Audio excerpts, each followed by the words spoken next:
There are two types of mechanics in this world: men of their word and men of their convenience. This customer I'm going to tell you about blew me away. I had written him off, but he proved me so wrong when he paid his outstanding balance 2 years after he disappeared. What took him 2 years to finally pay his bill?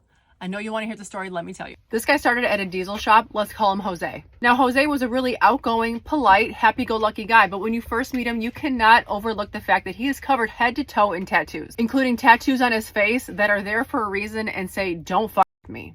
After talking with him, he said he had left that all in the past and he was trying to rebuild his life as a diesel mechanic. So he started buying some tools for me and paying about $50 a week, but his tool balance was increasing. One week he came to me and said, "Hey Val, I'm going on vacation to Mexico for 3 weeks. Can we put a pause on my payments?" Since he was paying me consistently, I said, "Sure, go and have fun. We'll talk when you get back." 6 weeks go by. Jose still isn't at the shop. I'm still making visits there, but no one knows where he is. And that's when the rumors start. Jose ain't coming back. Now his $1,000 balance is gone, I assume, and I'm kicking myself for trusting this guy against my better judgment. 2 years go by and I get a phone call from a random number, and guess who it is?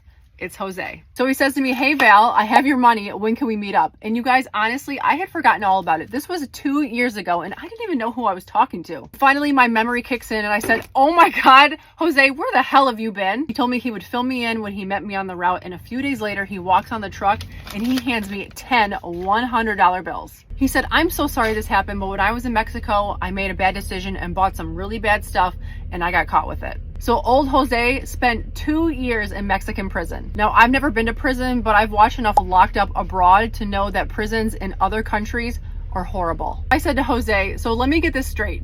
You spent 2 years in a Mexican prison, you get out, you come home, and one of your first thoughts is to pay off a $1,000 Snap-on balance?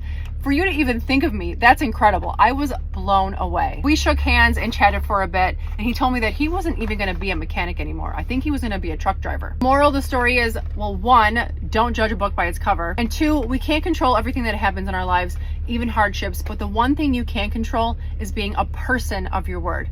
I say person because we have female mechanics. And being a person of your word is one of the most admirable things that you can be. He would fill me in when we met up, and a couple days later, he meets me on the route and he hands me